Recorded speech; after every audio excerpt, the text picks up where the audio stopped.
ইউটিউবে ভিডিও দেখে কলার বাগান তৈরি করেছেন দেলোয়ার হোসেন, আর সেই উদ্যোগেই তিনি আজ স্বাবলম্বী। বাগানের নাম রেখেছেন রাজা ব্যানানা গার্ডেন। কলা বাগানের সাফল্যের গল্প বললেন দেলোয়ার। মোবাইলে ইউটিউবের মাধ্যমে হঠাৎ আমার কিছু পতির জায়গা ছিল, মনে মনে ভাবলাম যে পতির জায়গাগুলা কি চাষ করা যায়।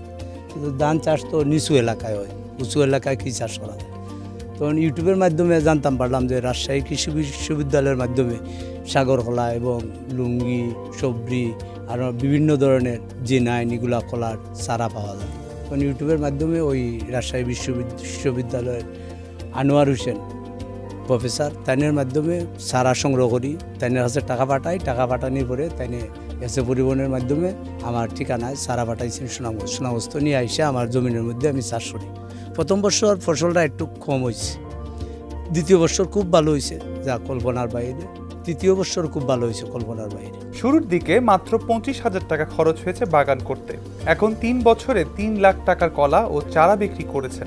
এর মধ্যে লাভ হয়েছে 2 লাখ টাকা। আমি মাত্র আপনার 4,000 বা 5,000 টাকার গাছ আমি চারা সংগ্রহ করছি, কিন্তু আমি 8-10,000 টাকার চারাই বিক্রি করছি। কলা বিক্রি করছি প্রায় 2,80,000 টাকা 3 বছর।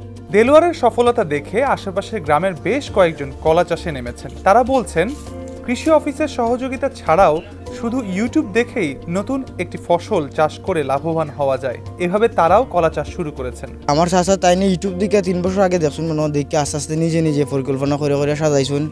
তখন এই সাজানি পড়তে একটা কলা বাগানটা বহুত বড় হয়েছে। বড় হওয়ার পরে মনে করেন যে আমাদের এলাকার মানুষ আস্তে আস্তে চাচার কাছ থেকে জানতে চায় কীরকম করছেন। তখন আস্তে আস্তে করেন, তখন মনে করেন যে অনেকেই কলা বাগান প্রতি উৎসাহ হইতে। আমাদের যে বাগান দেখতেছেন, এই বাগানে অনেক বড় বড় ছড়ি আসে, তারপর অনেক টাকা পাওয়া যায়।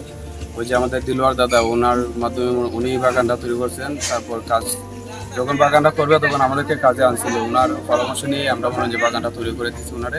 বিভিন্ন প্রশিক্ষণের মাধ্যমে এরকম উদ্যোক্তাদের পাশে কৃষি অফিসও আছে জানালেন জেলা কৃষি সম্প্রসারণ অধিদপ্তরের উপপরিচালক বিমল চন্দ্র সোম।